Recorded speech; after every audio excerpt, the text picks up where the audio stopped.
السلام علیکم ورحمۃ اللہ وبرکاتہ۔ بسم اللہ الرحمن الرحیم۔ قربانی کے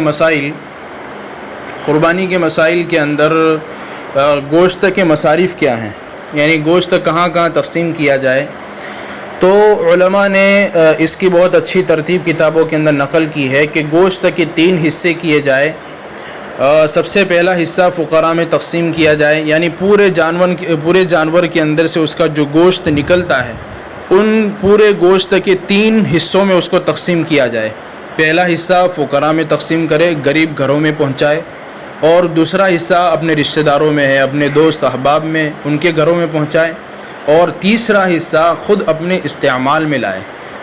اور یہ بھی ہو سکتا ہے کہ سارا گوشت بھی اپنے استعمال میں لا سکتے ہیں، لیکن قربانی کا گوشت جو ہے دوسرے گھروں تک پہنچانا یہ بہت بڑے ثواب کا کام ہے، کہ تاکہ دوسرے لوگ بھی ہماری خوشی کے ساتھ شریک رہیں، کیونکہ بہت سارے گھر ایسے ہوتے ہیں کہ قربانی کے پہلے دن ہی، قربانی کے دنوں کے اندر جو ہے ان کے گھروں میں گوشت کا سالن پکتا نہیں ہے۔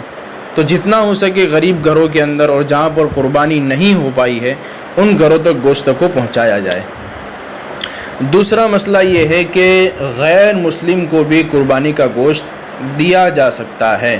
اگر ہمارے دوست احباب میں یا کوئی ایسے تعلقات میں اگر کوئی ہیں تو ان کو بھی گوشت دیا جا سکتا ہے اگر وہ لے تو۔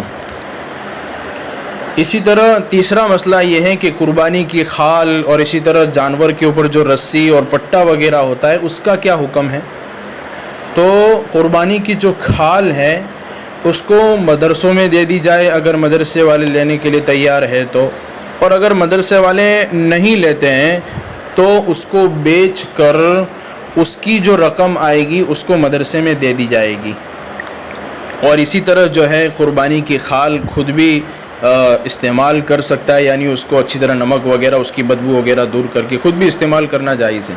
اور اسی طرح جو جانور کے اوپر رسی پٹا وغیرہ ہوتا ہے اس کو بھی صدقہ کر دینا ہوگا۔ اگر رسی وغیرہ کو صدقہ نہیں کیا تو پھر اس کی رقم نکال دی جائے، 30 40 50 روپے جو بھی بنتے ہیں تو اس کی رقم جو ہے صدقہ کر دی جائے۔